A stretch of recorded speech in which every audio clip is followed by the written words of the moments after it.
হ্যাঁ, আমি কালকে শুনছিলাম তৃণমূলের একজন বলেছে চন্দ্রিমা ভট্টাচার্য নাকি এই অফিসটা তুলে দেওয়ার ক্ষেত্রে টিপারের কাজ করেছে। ওই এরকম মার্ডার কেসে লোকেরা টিপার হয় না, তো চন্দ্রিমা ভট্টাচার্য তৃণমূলের নেতারাই নাকি বলেছেন চন্দ্রিমা ভট্টাচার্য অফিসটা তুলে দেওয়ার ক্ষেত্রে টিপারের কাজ করেছে। মমতা বন্দ্যোপাধ্যায় বুঝুন না কাদের নিয়ে ঘর করেছেন এতদিন ধরে। একটা রাজনৈতিক দল শুধুমাত্র রোজগার করার যাদের উদ্দেশ্য ছিল, শুধুমাত্র পয়সা কামাবো, কোনো নীতি নেই, কোনো নৈতিকতা নেই, যেখান থেকে যত আবর্জনা যত জঞ্জাল সমস্ত নিয়ে একটা দল চালিয়েছে। আমি বলছি রাজনৈতিক বিজ্ঞানের মানে পলিটিক্যাল সায়েন্সের ইতিহাসে তৃণমূল কংগ্রেস একটা আলাদা চ্যাপ্টার হয়ে থাকবে। এবং একটা রাজনৈতিক দল ক্ষমতায় থাকাকালীন শুধুমাত্র যদি নীতি নৈতিকতা ভুলে যদি শুধু রোজগারের দিকে মনোনিবেশ করে, তাদের যে কি অবস্থা হতে পারে এর জ্বলন্ত উদাহরণ হয়ে থাকবে তৃণমূল কংগ্রেস। চন্দ্রিমা ভট্টাচার্য তিনি বলছেন যখন আনুগত্য নিয়ে প্রশ্ন উঠে যায়, বিশ্বাসযোগ্যতা নিয়ে প্রশ্ন উঠে যায়, তখন ফেরার কোনো প্রশ্নই নেই। এবং তিনি আরো বলছেন যে তার ছেলে সৌরভ বসু নভোটেলে বৈঠক করার পর ছেলের সঙ্গে এই বিষয়ে তার কোনো কথা হয়নি। কি বলেছেন চন্দ্রিমা ভট্টাচার্য শুনুন। দেখুন, যার যার সিদ্ধান্ত সেই সিদ্ধান্ত সে নিজে নেবে। আমার ছেলের বয়স 47 বছর, তার সিদ্ধান্ত নেওয়ার নিশ্চয়ই ক্ষমতা আছে। তবে এটা কেউ বিশ্বাস করবে কিনা জানি না। আমার ছেলেকেও জিজ্ঞেস করবেন, যবে থেকে গেছে নভোটেলে আমি কিন্তু এই পলিটিক্যাল কথা নিয়ে ওর সঙ্গে কোনোদিন বাড়িতে কখনো কথা বলিনি। এমনকি ওর অফিসে আমি যেতাম, সেই অফিসে যাওয়াটাও আমি বন্ধ করেছি। আমি সোজা ভবন থেকে বাড়ি চলে আসতাম। সেটা কেউ বিশ্বাস করতে পারেন, কেউ না বিশ্বাস করতে পারেন, আমি নিজের মনের কাছে পরিষ্কার। হ্যাঁ, আমি কালকে শুনছিলাম তৃণমূলের একজন বলেছে চন্দ্রিমা ভট্টাচার্য নাকি এই অফিসটা তুলে দেওয়ার ক্ষেত্রে টিপারের কাজ করেছে। ওই এরকম মার্ডার কেসে লোকেরা টিপার হয় না, তো চন্দ্রিমা ভট্টাচার্য তৃণমূলের নেতারাই নাকি বলেছেন চন্দ্রিমা ভট্টাচার্য অফিসটা তুলে দেওয়ার ক্ষেত্রে টিপারের কাজ করেছে। মমতা বন্দ্যোপাধ্যায় বুঝুন না কাদের নিয়ে ঘর করেছেন এতদিন ধরে।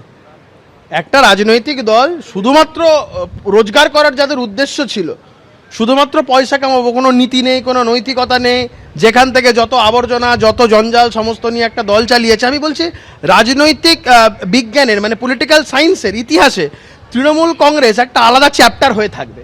এবং একটা রাজনৈতিক দল ক্ষমতায় থাকাকালীন শুধুমাত্র যদি নীতি নৈতিকতা ভুলে যদি শুধু রোজগারের দিকে মনোনিবেশ করে, তাদের যে কি অবস্থা হতে পারে এর জ্বলন্ত উদাহরণ হয়ে থাকবে তৃণমূল কংগ্রেস। দীর্ঘদিনের সাথী ছিলেন এবং দীর্ঘতম ওনার মন্ত্রিত্বের তালিকাটাও দীর্ঘতম ছিল, তখন অভিমান হয়নি।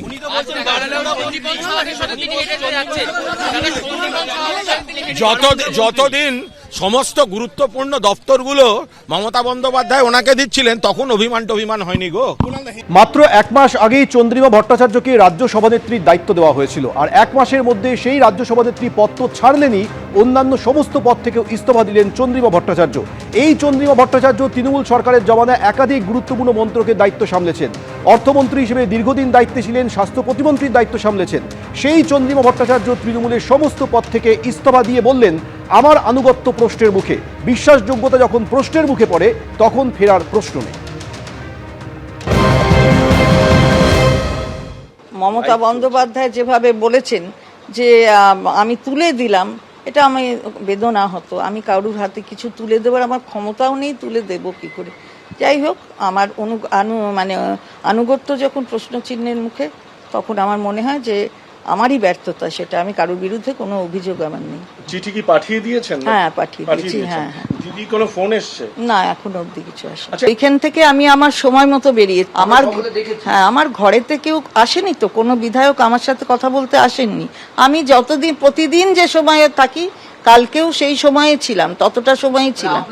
প্রশ্নটা হয়েছে যে আমাকে মাননীয় নেত্রী বললেন যে আমি ওদের হাতে ভবনটা তুলে দিয়েছি। তা আমি কি করে ভবনটা তুললাম? মানে আমার দুঃখ লেগেছে। আমি কোনো কথা নিয়ে কারুর বিরুদ্ধে আমার কোনো অভিযোগ নেই। আমি কাউকে কোনো দায়ী এসব করার ব্যাপার নেই। আমি নিজে, আপনি মনে করছেন আপনার অভিমানে? না, আমি নিজেকেই দায়ী মনে করছি, ইন দ্য সেন্স যে আমি ব্যর্থ। আপনি ব্যর্থ হয়েছেন বিশ্বাস রাখতে? হ্যাঁ, অবশ্যই। ভবন তুলে দিলে আপনার বিশ্বাস যে, অবশ্যই বিশ্বাস আনুগত্য যখন প্রশ্নচিহ্নের মুখে থাকে, তখন তার বাইরে কিছু তারপরে আর কিছু করা যায় না আর কি। বিশ্বাসই তো মূল শিকড়, সুতরাং সেই শিকড় যখন নড়ে চলে যায় তখন তার পরে আর কিছু করা যায় না। দীর্ঘদিনের সাথী ছিলেন এবং দীর্ঘতম ওনার মন্ত্রিত্বের তালিকাটাও দীর্ঘতম ছিল, তখন অভিমান হয়নি।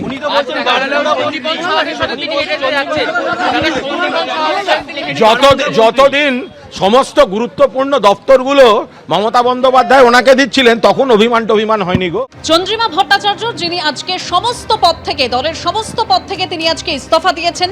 1 মাস আগে তাকে দলের রাজ্য সভানেত্রী করা হয়েছিল, সেই পদ থেকেও ইস্তফা দিয়েছেন তিনি।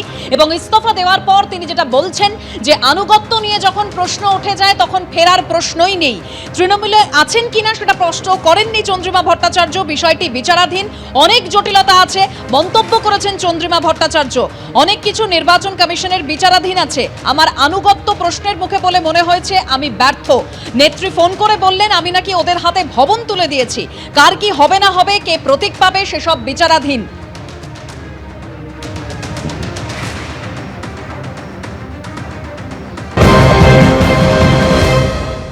পরিস্থিতিতে কেন আসতে হলো? বললাম তো আনুগত্য প্রশ্নের চিহ্নের মুখে থাকলে আর তারপরে বিশ্বাসযোগ্যতা প্রশ্ন চিহ্নের মুখে থাকলে আর কিছু বাঁচে না।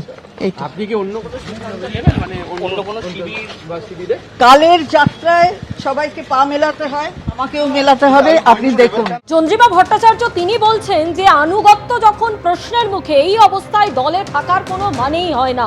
চন্দ্রিমা ভট্টাচার্য মমতা বন্দ্যোপাধ্যায়ের দীর্ঘদিনের ছায়াসঙ্গী, যিনি আজকে তৃণমূল কংগ্রেসের সমস্ত পদ থেকে পদত্যাগ করলেন এবং তারপরেই তাকে দেখা গেল বিধানসভায় ঋতব্রত তৃণমূলের সঙ্গে।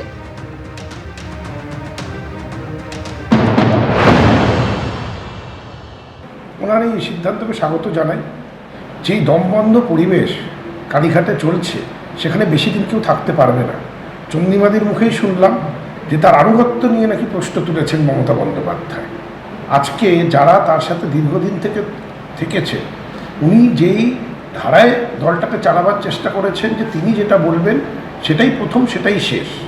আজকে কেউ যদি কোনো সুযোগ না পায় কোথাও কোনো প্রশ্ন করার, গণতান্ত্রিকভাবে দলটাকে এগিয়ে নিয়ে যাওয়া, সেখানে তো দমবন্ধ পরিবেশ তৈরি হবেই। এবং তিনি সেই দমবন্ধ পরিবেশের মধ্যেও মমতাদির সাথে থেকে গেছিলেন বেশ কিছুদিন, কিন্তু তার আনুগত্য নিয়ে আজকে প্রশ্ন। সেটা হয়তো কোথাও গিয়ে তার বিবেকে লেগেছে। তিনি মনে করেছেন যে আমাদের এখানে অনেক বেশি গণতান্ত্রিক পদ্ধতিতে আমরা দলটাকে চালাতে চাইছি, এগিয়ে নিয়ে যেতে চাইছি। সেই কারণেই তার এই সিদ্ধান্ত আমার মনে হয়। কিন্তু যে সিদ্ধান্ত নিয়েছেন তাকে স্বাগত জানাই। তিনি সিনিয়র লিডার, তিনি আমাদের সাথে আজকে এখানে এসেছেন এবং তার যে অভিজ্ঞতা, সেই অভিজ্ঞতা আমাদের আগামী দিন পথ চলার জন্য কাজে আসবে। এবিপি আনন্দ, এগিয়ে থাকে, এগিয়ে রাখে।